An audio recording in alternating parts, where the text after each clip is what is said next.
lobbies its minority counterparts in a last-ditch effort to get three key revenue bills passed before the House goes on Easter recess. Tonight, we look at the implications of these taxes for business, the citizenry, and the country at large. We'll stay in the House a while longer because the minority is accusing government of siphoning some 4 billion cedis from the National Health Insurance Scheme Fund over the past 5 years. We'll hear from the ranking member of the Health Commission, who is alleging the development is to blame for recent challenges facing the healthcare delivery system in the country. And tonight, we'll be telling you why it is inappropriate to use cedi notes for bouquets or hampers. You want to stay with us the hottest 1 hour on radio? Join us.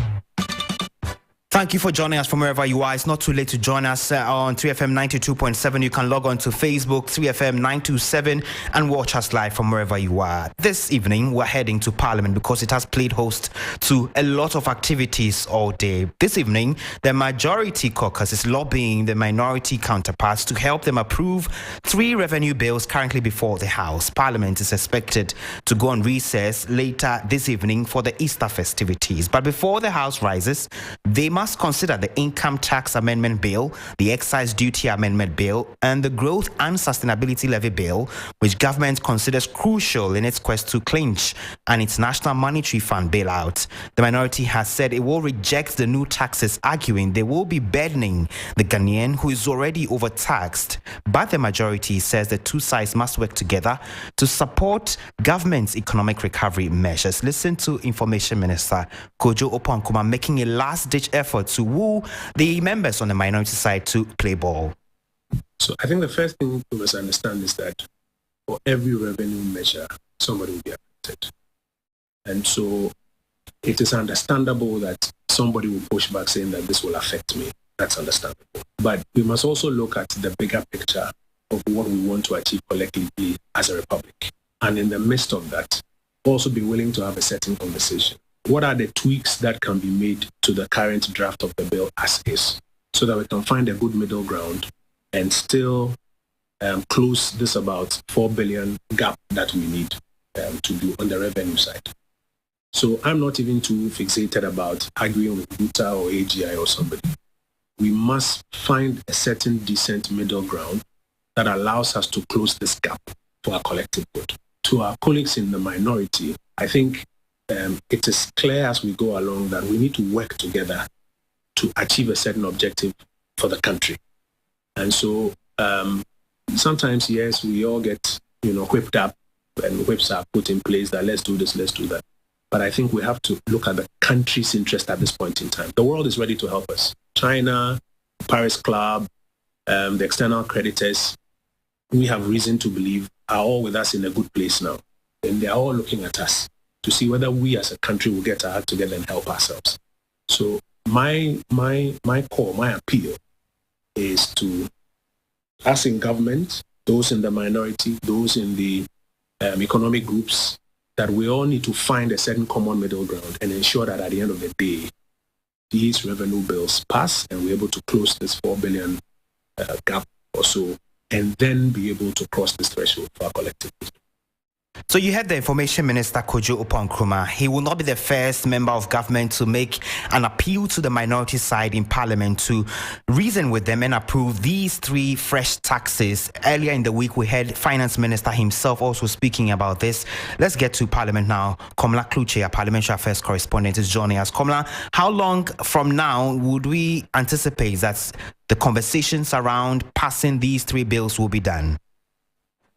Well, the House ended just a short while ago, and the MPs are going to be on break for about an hour and a half. They are returning somewhere around 6:30 p.m. To also allow for the Muslims to break their fast. And when they come back, they'll be looking at the revenue bills, and then maybe a decision would be taken on the matter.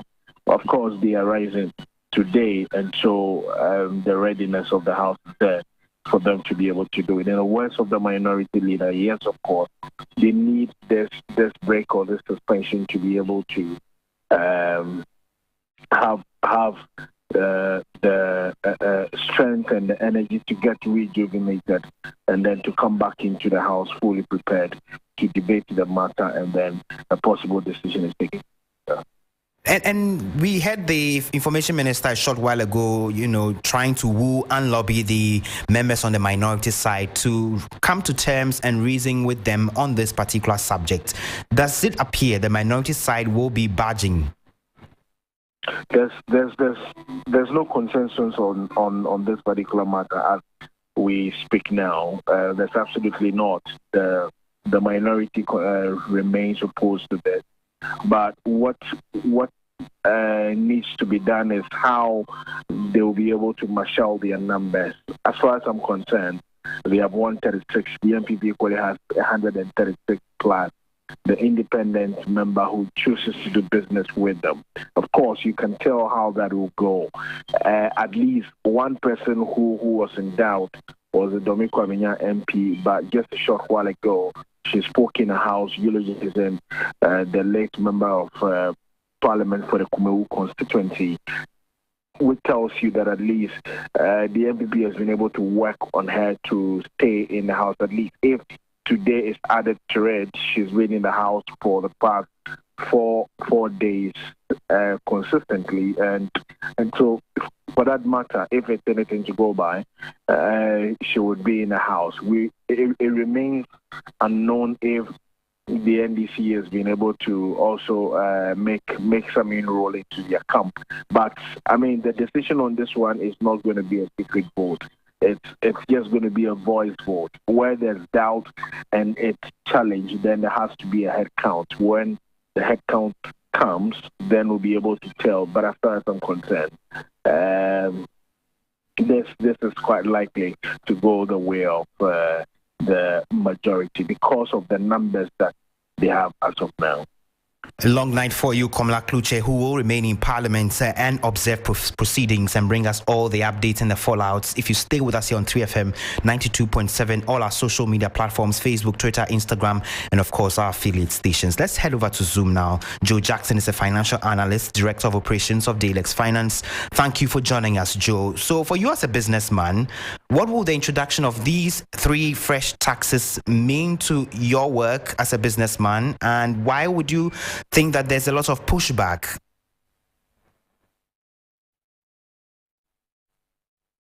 If you could unmute for me, Joe, so we can hear you. Thank you very much, and a good evening to your listeners. Listen, focus first on the growth and sustainability levy. That is the harsh one. When you think about it, the banks, the non-banks, the financial sector, insurance companies, they've been devastated by the domestic exchange program. This program has fallen disproportionately on the banks. And we're talking about write-offs that are making some of the banks insolvent and bringing their capital adequacy ratio to below the required minimum. Then you add another 5% of taxes on their earnings before tax. That's an onerous burden. And then, of course, the telcos, the breweries, the inspection companies, all those seem to be making money. You are going to have them pay 5% of their earnings before tax. It's not that simple. Then you have the production companies, the oil companies and the like. You're going to ask the mining companies, you're asking them to pay 1% of their gross production value. 1% of their gross production value. And then everybody else pays 2.5% of their earnings before tax. That is harsh. Accepted, we need to pass these bills so that we can get our IMF interventions through. But somehow, one more time, who has sold this to the public? Who has sold it to the affected companies? Who has come out to explain why we need to pay this, why we need to take on this onerous burden? Nobody has. In fact, I suspect the majority of companies in Ghana may not even know how it's going to affect them. That is sad, because continuously what we do is we fail to engage. And this time we're failing to engage with the people who will actually be paying the taxes. The MPs are not the ones paying. They just don't care. So, Mr. Jackson, in the event that these do not pass by close of day today, as we're expecting, the House is still sitting, what other alternatives could there be then? You know, the sad thing is that as much as these, the Growth and Sustainability Act frustrates me, I ask myself, what is the alternative? We don't need the IMF intervention. So we are between a rock and a really hard place. And all I can say to your question is that there's no real alternative. The alternative is an economic meltdown. The alternative is chaos. So as frustrating as this may be, I hope and I pray that it will be passed before tomorrow. Would a reduction, for example, in some of the percentages make sense?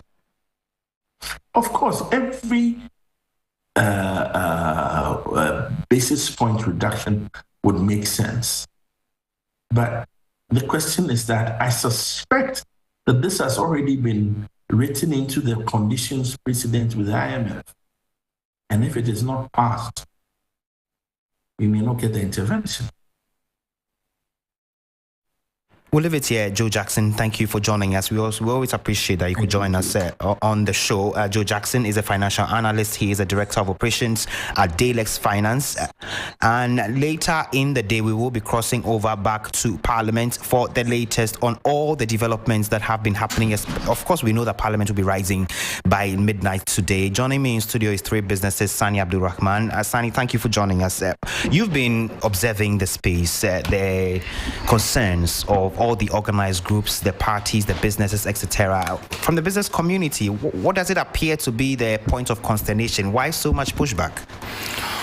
Well, a major problem for the business community, looking at the economic challenges that the country is already going into, high interest rates, inflation at record level, which means the cost of doing business is quite high. You are aware just this week the Bank of Ghana increased the monetary policy rate, which basically means cost of credit is going to go up, and that means cost of doing business. You are aware just this year we've seen the Electricity Company of Ghana, the Ghana Water Company, we've seen the Public Utilities Regulatory Commission increasing the tariff cost, and that's an indication that cost of doing business is going up. So really not a good time for businesses for any sort of additional cost from the part of the regulator or the referee who kind of set the rules for the business environment. So they may have expected things to go as they've been for a while till we secure the much needed bailout from the International Monetary Fund before government would want to do some sort of fiscal adjustment.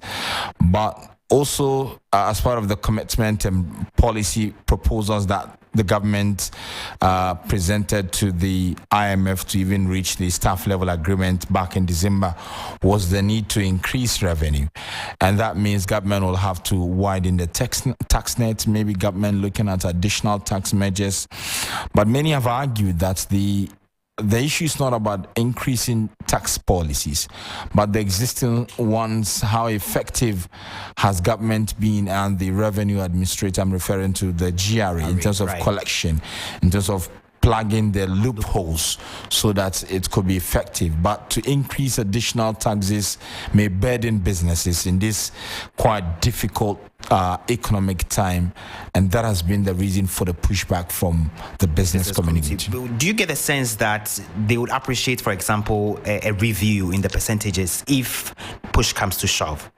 Well, if we are to look back, and the e-levy, for example, if we are to look at how the e-levy started, when the announcement was first made, we saw the absolute pushback from academia, from the business community, from civil society. But with time, when government was able to communicate the need for the e-levy as it needs to shore up revenue following the pricing out of the country from the international capital markets, there was some sort of reasoning from the business community that yes, we need to do more to support the economy. We need to be corporate citizens so that the economy doesn't sink, because whatever sort of investment that you have, once the economy collapses, is going to also affect you, is going to erode your capital position, and that means you do not have investment in the first place for you to even protect. So I think they do not agree with I mean, no one likes to pay taxes, you know, and they tell you if you are smart enough to find a way to reduce your tax exposure, it's not even illegal. The law allows you to find your own way to reduce your tax exposure because you're not in business for charity. So once government looks at the rate, for example, these taxes are going to be slapped on manufacturing. For example, those in the beverages making industry. That means those buying these fizzy drinks that we buy. Already, cost of their inputs is quite high. They are paying more for electricity. They are paying more to get credit from banks to run their businesses. So it means this will come as an additional cost to their operations, and that may feed into the pricing of the final output. It means the consumer ultimately will bear the whatever they are going to put in as additional cost and stuff. So if government may come, for example, in the case of the extractive industry, we know government is looking at the 1% growth and stabilization levy, and that is for oil and gas and mining companies. They are looking at 1% of their gross production. They think that's very high. I know that the Ghana Chamber of Mines, on behalf of the member companies in the mining industry, has submitted to the finance minister to take a look at the rate from the 1% proposed to 0.5%. So it means they are reasoning with the government the need to show up revenue to bring the economy out of the storms. But what they do not agree with is the rates that government is proposing to slap on there. So yes, Komla, if government may take a second look at the rates, maybe to get the buy-in of the business community. And Sani Abdulrahman will be keeping an eye on this development, and also keenly, most importantly, we will be in Parliament to observe the final stages of the consideration of these bills and how Parliament decides to consider these bills, whether or not the minority will play ball with the majority side to pass these bills, which government says is a prerequisite to secure that bailout program from the International Monetary Fund. You want to keep our eye and ear on that. We'll be updating you subsequently. But we stay in the House a while longer because the minority is alleging government has siphoned about 4 billion cedis from the National Health Insurance Scheme fund. According to the minority, the diversion of the NHIS funds has been going on since 2018, a situation that is affecting the timely release to the National Health Insurance Authority. At a news conference, ranking member on the Health Committee, Kwabena Minta Kando, said government failed to make payments to the fund in 2022, despite taking about 1.7 billion cedis from the 3 billion accrued from the fund. It was estimated, and in fact, in actual collection, government collected about 3.6 billion Ghana cedis. Out of the 3.6 billion Ghana cedis, government took about 1.7 billion Ghana cedis away. So they were supposed to pay the National Health Insurance Fund about 1.9 billion Ghana cedis.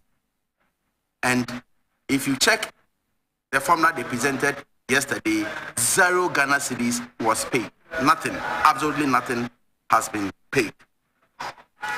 Now, this is a dangerous trend to collapse the national health insurance scheme. Sometimes you hear that there's an outbreak of measles, there's an outbreak of polio, tetanus, and what have you. It is because some of these allocations are not paid on time, so we don't get the money to buy these vaccines, and it results in this outbreak of vaccines, and sometimes we lose some of our babies and children, and which is quite avoidable. We need to put pressure on government as a matter of urgency to release whatever money that is due the National Health Insurance Authority to be able to run the scheme effectively.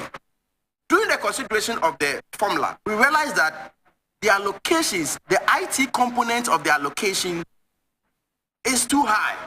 So last year, for example, it was about 205 million Ghana cedis. Of course, this year it's been brought down to about 83 million Ghana cedis, but we still think that there should be a forensic audit, an independent probe into the IT component of the National Health Insurance Scheme.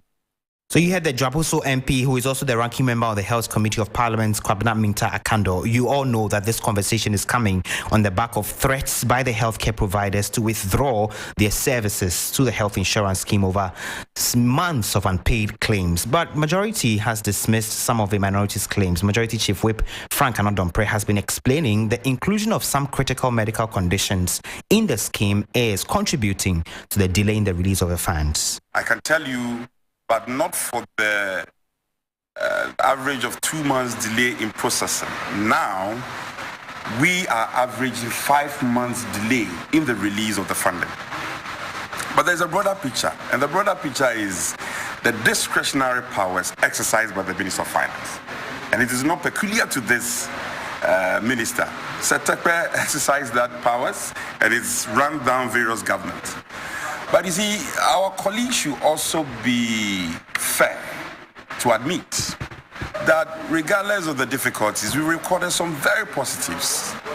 Some positive. For instance, for the first time, childhood cancer has been added onto the bill to be taken care of by NHI. Apart from childhood cancer, sickle cell, then breast cancer, which for a long time have not been part, have all been added. So they should be a bit considerate in their criticisms. We have taken it upon ourselves, and anytime before the formula is laid, leadership meets with them. There was a concern about ICT bill, which suggestion came from our side, and then the entire committee agreed to it, that they should go in for some forensic audits for us to be sure what is happening there. If there's a possibility of duplication of functions and all these are dealt with. Frank Adom is the majority chief whip speaking on the concerns of a minority on the delay in the release of funds to the National Health Insurance Scheme.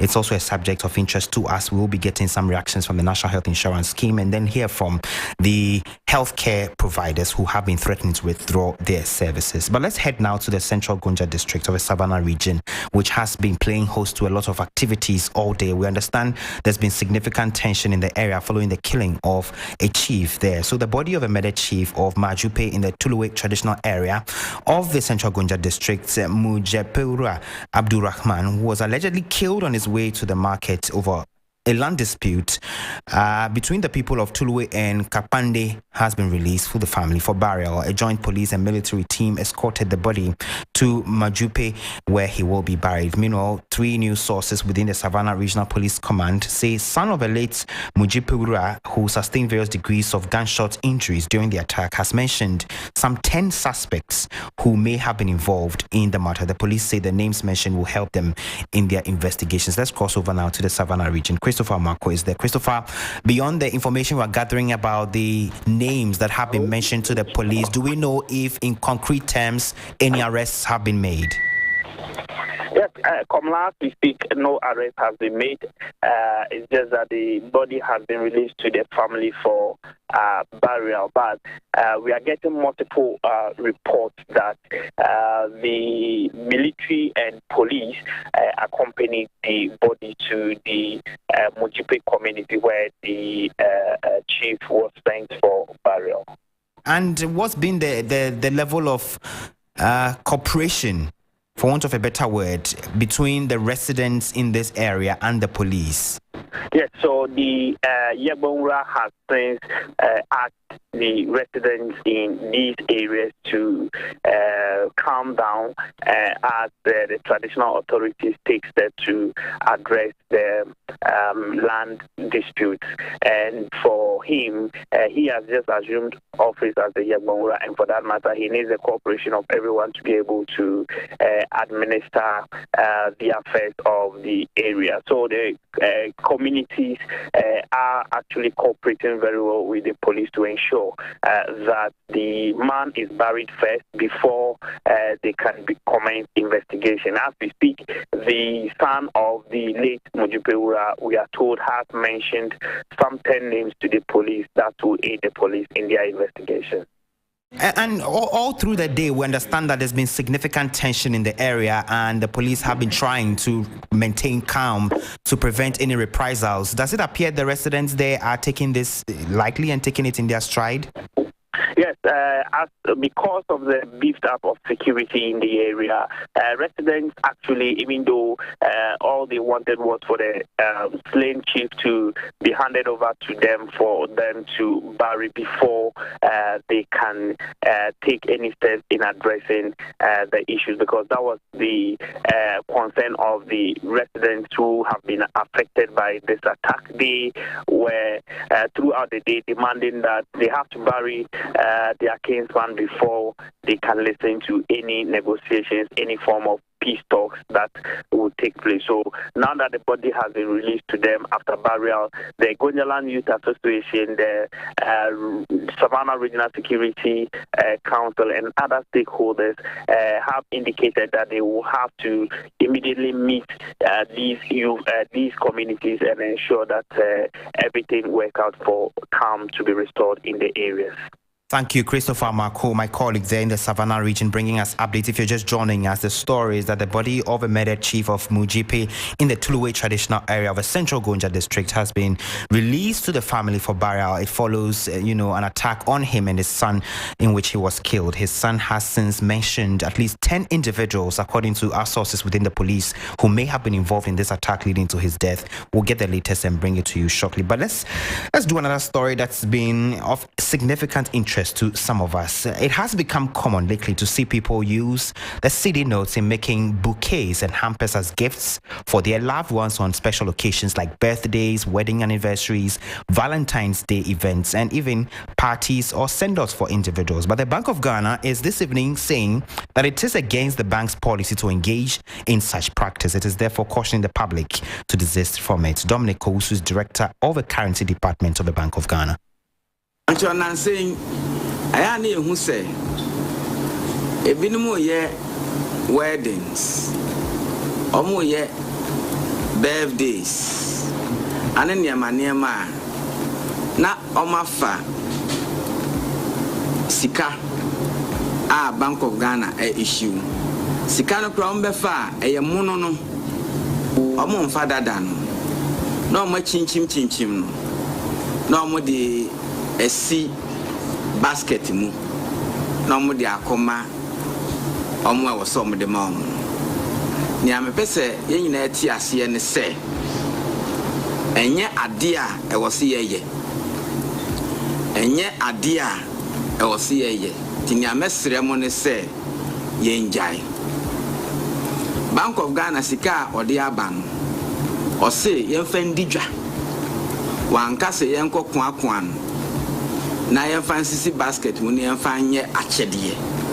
So you heard that Dominic Kowusu is director of the currency department of the Bank of Ghana. Let me just quickly summarize what he's been saying in that soundbite. He says the Bank of Ghana issued these banknotes specifically for business, trade, for transactional purposes, and not to be folded and manhandled in the manner in which we see the bouquets and put in a basket and handed over to people for their events, etc. And so this is an interesting subject that already has been generating lots of conversations on social media. Joining me in studio is Grace Hamo Ajiman, who, by the way, I can't say to you that has received one of these in the last few months. Grace, so tell us, this particular bouquet that has been spoken about, did you envisage at the time you received your package that there was anything wrong with that?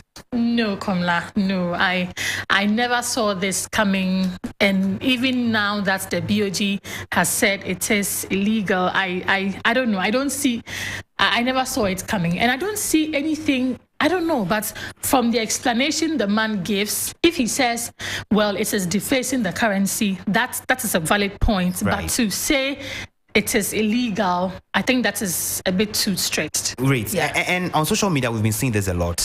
Why do you think it has become in vogue? And run us through what we've been seeing on social media, especially on Instagram, on people's birthdays. Yes, Komla, you see that there's this perception or notion that Ghanaian women don't like flowers and they like money and other gifts apart from flowers. So I think it is in a way of people trying to say that, okay, there are types of flowers. We love flowers, but if the flower is coming in the form of money, then we are in for that. So I think that is in a way of trying to change that notion that we like flowers. Then this thing about money bouquet came into, okay, I got a bouquet, but it's money. So, money. Okay. Yes. So I think that is how it came about. And for those of you who are watching us on Facebook, I'm sure you may have seen these bouquets that are being spoken of. Some, the notes are 10 cedis, some are 5 cedis. Depending on the financial strength of the person who is bringing you the gift. I have actually seen some with the 100 cedi notes in the bouquet. So that some should be a lot even of in money. dollars. Yes, some even in dollars. It happens. So far as the person has a financial strength, they go as far as doing it in foreign currencies. Yeah. If you're listening to us and you will prefer a money bouquet to a flower bouquet, you may want to send us a message. Why do you think money bouquet anytime? Money bouquet anytime? Anytime, Komla. I mean, like I know people who love flowers and they'll go all out for flowers, but at the end of the day, you look at it for like 2 or 3 days and it is gone. It is either ending up in the trash bin or wherever you want to put it back. Money is money. Money is money. Yeah. Money bouquet anytime. But you hold on for me. Let me get onto the phone line and speak to financial analyst and investment banker Patrick Abankwaba. Thank you for joining us. So the Bank of Ghana's caution against the use of these CD notes for money bouquets has come as a surprise to many individuals. But from where you sit as, a watcher in this space, is it illegal at all, or it is just to safeguard the CD notes and then, prevent people from defacing it? Okay. Thank you very much for the opportunity this evening. So I think that the publication or the announcement by Bank of Ghana for me is something that was long overdue. The moment the issue started, we realized that people were now trying to use the currency to decorate or is as a form of a bouquet. That was when Bank of Ghana should have come out with this kind of warning. And it's so because, you see, government or the Bank of Ghana, the central bank, spends so much money in printing new currency every year. And the amount of money we spend in printing the new currency sometimes is just to replace worn-out currencies. And let's ask ourselves, what are the things that cause our currencies to run out? It's because of the attitude that we apply to the currency that we spend in this country. And things like using the currency notes as a bouquet, for me, it's something that if care is not taken and it becomes the order of the day, it will lead to the currency destroying faster than the original expectation that Bank of Ghana had at the time that they were printing for the year. So for me, it's a good call, and it's something that we should all begin to ask ourselves certain questions that if indeed we are respecting the currency that we spend in this country, then there are things that we shouldn't do to bring the value of the currency down.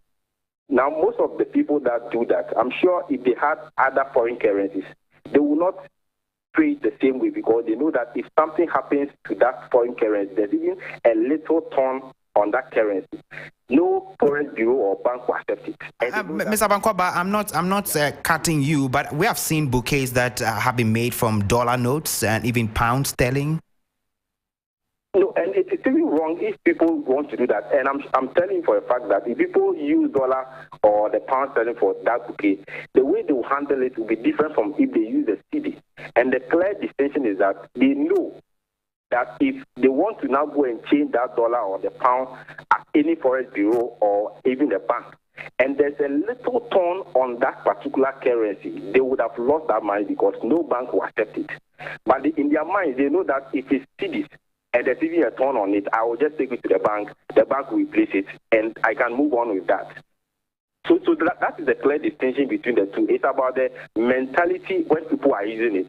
They are not thinking of, okay, if something happens to this money or something happens to the currency that I'm flaunting and it is torn, what will be the impact on the one that printed it? Don't forget, every currency that we print in this country, even though you may be holding it, it's a legal tender that belongs to Bank of Ghana. Right. So Bank of Ghana has the right to ensure that people are holding onto it well and ensuring that things are being done by protecting that currency. And we also understand that sometimes these bouquets are made from copy money, and so it's not genuine currency note just for the public show and for the aesthetics of it. For those who choose an option like that, I guess they may not be doing anything wrong then. So they may not be doing anything wrong by way of not destroying it, but this is the implication of something like that. So at a point in time when currencies are printed, they are printed by way of supplying the currency into the economy. And the expectation is that the money will be in circulation for a period of time. Now, when you do that kind of bouquet, you send it out, people take it as a gift and all of that, you are pushing more demand on that currency than expected. And Bank of Ghana has a kind of a record of how much money is expected or to be used by the country at every point in time. Now, when people are demanding more of the cedi, as, for example, a lean season, when we are not expecting to get that high demand because people are now demanding not for even exchange of goods and services, but the mere fact that they are pushing the money on the market because people want to use it for this kind of purposes, it leaves a bit of mismatch between the demand of the cedi and the supply of the cedi. And that, if not care is not taken, also leads to inflation. Okay.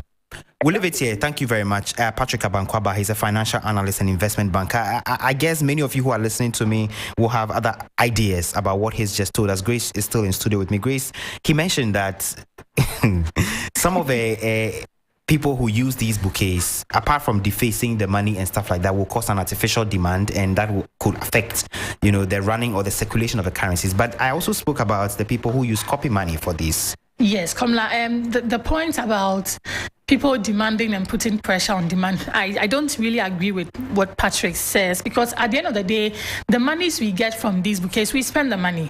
The Bank of Ghana's basic idea is to ensure that there's money flow, and then the bit about it being a legal tender goes on.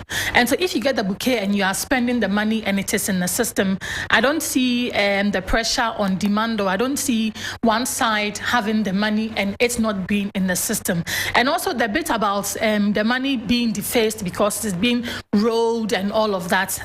How many of us even do this money bouquets or have the funds to do this money bouquet? But you go to the market and there are people who sell charcoal, others who sell palm oil and others, and they are also in a way contributing to the money being defaced. You see, yes, money stained with charcoal, with oil and others. And so it's just like a minute percentage of people in the country who are into this money bouquets. Okay. The bit about the cedi being defaced has been there for quite some time now. So I don't think, if BOG wants to protect the value or the face of the money, we like it. But saying it is illegal because it's been rolled and all of that, I think it's too hard. End of the day, we spend the money. It is still legal tender as they want it to become. So Grace Hamwa Ajman. Well, for those of you who are wondering, my birthday is, of course, conclude the prior actions and get the much needed bailouts from the International Monetary Fund. This is an important part of the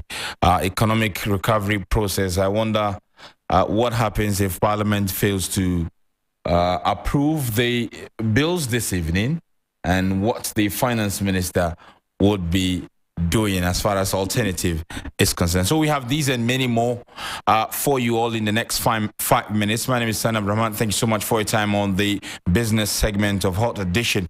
We start from the Finance Minister because Ken Ofori-Atta has urged Parliament to quicken the passage of the 3 revenue bills before the House. The bills, he said, would help shore up revenue, which forms part of prior actions to secure the bailout from the International Monetary Fund. Ken Ofori-Atta said this is crucial and Parliament needs to help in passing the bills. Parliament, in the national interest, will pass these bills before the close of the week, and it will not be seen as disloyalty to any one party. So if I may be permitted to use the word, fellow Ghanaians, we are a blessed nation indeed that has fallen into this temporary trough, and I'm more convinced now than ever that we are a blessed nation. A week ago, I was in China to meet their finance minister and various institutions about their support for our IMF program, and the Lord certainly went ahead of us. China is a big country. The Minister of Finance is a big man. But the Minister of Finance of China gave us, the Ghana delegation, almost an hour and a half of his time. And not only did he do that, but he also called the chairman of the Exim Bank of China to join him to talk through ways in which they can support, facilitate us to make sure we get our IMF transaction. So indeed, America is ready for us. We saw Kamala Harris here. Germany has been here. The finance minister has been. The Europeans are behind us. The fund is behind us. It's left of our own parliament. It can't be that we'll shoot ourselves in the foot. So let us rally behind our parliamentarians and encourage them that before they rise today, tomorrow, these bills will be passed for our own good. Ken Ofori-Atta, the finance minister, and of course, a big day for the government, big day for the economy, and all eyes on Parliament as it looks to pass or shoot down the revenue bills. Now, let me take you to the extractive sector, because players across the mining sector are upbeat about the prospect of Ghana's extractive industry, despite what they describe as unfavorable fiscal regime. This comes on the back of the supposed growth and stabilization levy, which will see them pay 1% of their gross production to the state. Former President and MD of Anglo Gold Ashanti, Eric Esubontin, said the outlook presents hope for the sector despite the increasing taxes on their operations. We've had 20 years and over each in this jurisdiction. We are here because we have confidence in Ghana as a mining jurisdiction. When I read out my comments and statements, I did touch on the fact that we see it as a preeminent jurisdiction in the mining industry, and that's why we are here. And that's why we can also look forward 20 years down the line, right, with this joint venture. There would be challenges that come in at certain times, but those would always be short-term challenges. We are able to look beyond that and to see the bigger long-term picture. And that bigger long-term picture is a positive one, in my view. He is president of Anglo Gold Ashanti. Now, let me take you to South Africa, because government workers in the country are to receive a pay rise, bringing to an end months of negotiations and industrial action. The union, representing almost 250,000 public servants, the Public Servant Association, has accepted the government offer of 7.5%. The pay hike will be implemented from 1st April. The association was initially pushing for a 10% pay increase at the time the economy is shrinking. A section of public servants went on strike early this month after wage talks with the government failed. Now, a lawsuit has been filed against Google to seek $4.2 billion in compensation for publishers for lost revenue. The claim by ex-Guardian technology editor Charles Arthur alleges Google unlawfully used a dominant position in online adverts in a way that reduced what publishers could make for them. Google said it would fight the speculative and opportunistic action vigorously. And Komla, that's all we have for you for business into this edition of Hot Edition. But I was wondering if you will want to receive CD bouquet on your birthday, because that was my plan for you. No. Now that the Bank of Ghana has cautioned us from doing that, I wonder how I can present hard cash or mobile money, please. No, I prefer bouquet, but now I don't know how I can give it to you. Thank you very much, Sani Abdulrahman, with the latest in the world of business. And Yafusulabi is joining us with the latest from the world of sports. We know that the Premier League is resuming. I'm particularly interested in the blockbuster between Liverpool and Manchester City, which is an early kickoff game tomorrow. Yeah, and tell us, I understand Erling Haaland is a doubt. Yeah, Erling Haaland is a huge doubt for that game, and I'm sure that many Liverpool fans are really excited about the prospects of not having Erling Haaland in the lineup there when City take on Liverpool. But I mean, I just know that it's going to be a really good game. Yeah. Also, given that Mohamed Salah has been in impressive form on international duty, and then bringing that level of form to that game against City will be really great to see. But I think that it will be a cracking game. And you know how early kickoff games go. Yes. It's very unpredictable. Especially for our friends who are into investments. I keep hearing them saying that early kickoff games always mess their investments up. I know a few people in the newsroom. But I'm also looking forward to the Leeds-Arsenal game. That too should provide some interesting... Yeah, I mean, but I think that it will be an Arsenal win, really. Yeah, the game is going to be nice, but Arsenal will just end up winning. And I think that Arsenal already have a really good momentum going.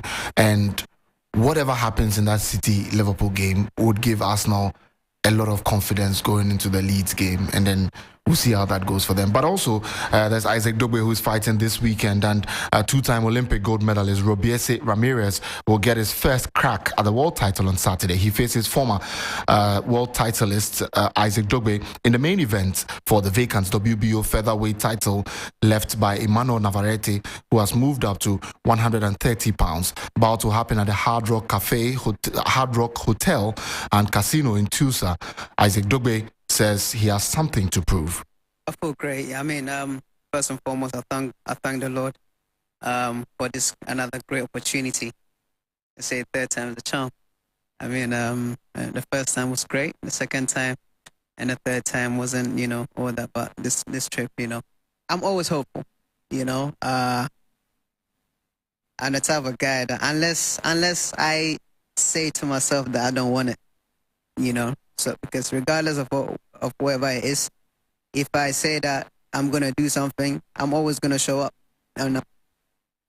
Right, to some more stories, and let's head straight to the Premier League because Manchester City take on Liverpool on Saturday in a fixture that has been one of the most fiercely contested in the past 5 years. The Reds have been a shadow of their former selves while Pep Guardiola's men enter the match 8-point adrift of table toppers Arsenal, albeit with a game in hand. The two managers have spoken. First is Pep Guardiola.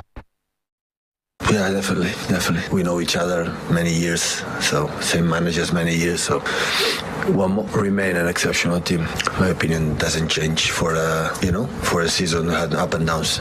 Every club during one season can have these up and downs. But that's Pep Guardiola there. Now, Jurgen Klopp hopes that the start of April will be a bright one for Liverpool. Exactly like that. So, but now it's clear. This is out. So now it's clear. Top four is the one thing we really can go for, and we don't have a perfect position to go there to fight for it, but it's possible. So we have to win a lot of other teams. The more games we win, the more pressure we can make on other teams above us. Yeah, they're from Jurgen Klopp, who's coach of Liverpool Football Club. Now, Russian and Belarusian players will be able to compete at Wimbledon this summer after the All England club lifted the ban it imposed last year. The players will be able to feature this year, subject to competing as neutral athletes and complying with certain conditions. Now, they were banned in response to Russia's invasion of Ukraine and in support provided by Belarus. Now, Wimbledon starts this year on the 3rd of July at the All England Club. To our final story, and Oscar Pistorius, the former Paralympian who murdered his girlfriend, Riva Steenkamp, has been denied parole in South Africa. The 36-year-old had been seeking early release 10 years, but the prison authorities said he had not served enough time and they would consider the matter again next year. My name is Yafusulabi, and that's all the sports. Komla.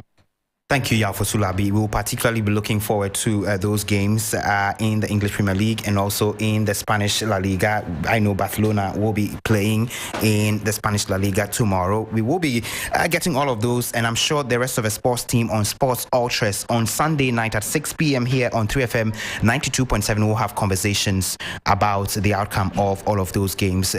Thank you for joining us. We will be doing entertainment. We'll be getting through the latest updates, making news in the entertainment. Akofa will be joining us because we know the running story has to do with the continuous bad blood between Photocopy, Child Star Photocopy, and Kwame Eugene. We also know Kwame Eugene has just released the visuals for his new song, Cryptocurrency. It's received already a lot of, clicks on YouTube. Many people appear to be streaming it online as well. And so we are going to be getting you what this means for the artist, and then what the future looks like. After all, Kwame Eugene has responded also to Photocopy and all the controversy surrounding the decision for him to request a feature from the artist, which was declined because Eugene and his management said they had to be a management to management sort of engagement. Akofa is joining us with the latest in the world of entertainment. Akofa, what's happening?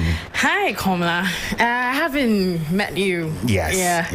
In the seat in a while. Anyways, I had what you talked about, so we'll get into some of that on Showbiz 927 on tomorrow. But today we're talking about the director of ecotourism, that is Wildlife Division of the Forestry Commission. Richard Jima is positive that the country can generate so much from ecotourism if wildlife conservations are protected. Experts have said there's much to discover at Ghana's magnificent forests and wildlife reserves. According to data available at the Wildlife Division of the Forestry Commission, close to 14,000 square kilometers out of the total land size of the country are wildlife conservations. Speaking ahead of TV3 and 3FM's expedition to the Shire Hills Resource Reserve and the Amajope Mountain, Director of Ecotourism, Wildlife Division of the Forestry Commission, Richard Jima, highlighted the need to protect Ghana's wildlife. Generally, we have come to know that if we actually concentrate on the non-consumptive value of the wildlife resources, especially through tourism, there's enormous benefits that we are going to gain. And this is what we want to educate the general populace about, that there's a need for us to conserve our wildlife resources in order to promote ecotourism. If you look at the country, the value that we can get from ecotourism is enormous. The value chain that ecotourism creates. People come, they watch the animals, they stay overnight, they spend in the country, and in the end, they'll boost the economy of the country. So these are the things that when we promote within our country, we are going to ensure that the economic benefits from our natural heritage, like wildlife resources, is put to the maximum utilization. And in other stories, the National Film Authority, NFA, reacts to claims by filmmaker Spike Lee that no one from Ghana's film office approached him during his recent visit. According to the NFA, the authority reached out but was informed Spike Lee was busy. We have become aware of a circular on the visit of Mr. Spike Lee. As excited as we were to hear this news after he landed on air, the authority's CEO was on her way to meet Mr. Lee to reiterate the positioning when the authority was informed that his schedule was busy for the evening. Now, the statement also added that all organizers of such trips are to inform the necessary agencies to ensure that Ghana takes full advantage of all opportunities. Now, this is coming after Spike Lee's comments on the film industry went viral on Thursday. And that's how we wrap up on the entertainment news on Hot Edition, powered by 3 Entertainment. My name is Akofa. Thanks for your time, Komla.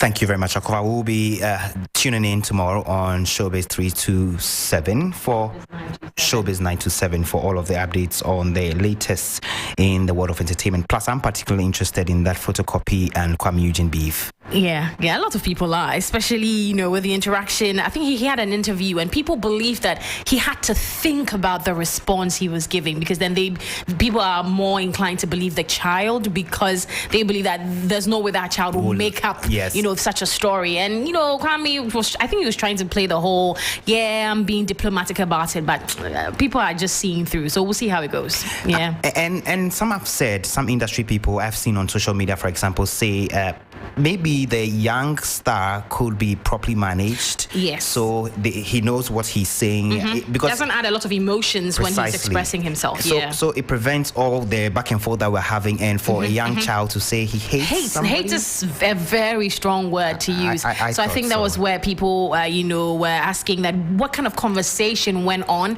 for the child to actually use such a word. And Kwame, I think at a point in time mentioned that he spoke to the leaders of the boys' camp and not to the boy directly. So I don't know whoever relayed the information to the boy was just being probably sensational about the entire situation, because you don't tell a child that, you know what, your favorite superstar doesn't want to feature you because you don't have numbers. I feel there should be a way to have such conversations, because at the end of the day, music is business. Yes. So if my people have not agreed to the feature, I don't think it's something that we should be harboring feelings about, basically. So I agree with you. I feel you. Akofa there with all the latest from the world of entertainment. And just before we go, we end everything here on Hot Edition. Let's head to Nigeria, because a staff at a secondary school in Nigeria has been charged with manslaughter over the death of a 12-year-old girl, with a trial expected to begin sometime in May. The Chrisland High School pupil died of asphyxiation and electrocution, according to an autopsy report. Since her death, the school has been shut down. The same school was temporarily closed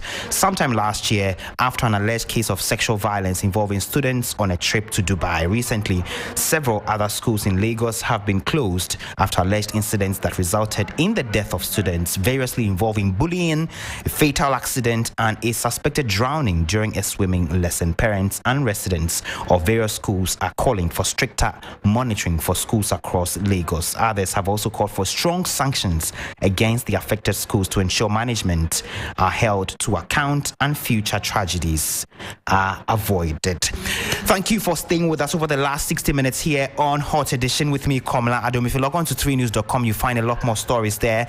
Join us sometime next week from Monday to Friday. We'll continue with our programs here on 3FM 927. Enjoy your weekend.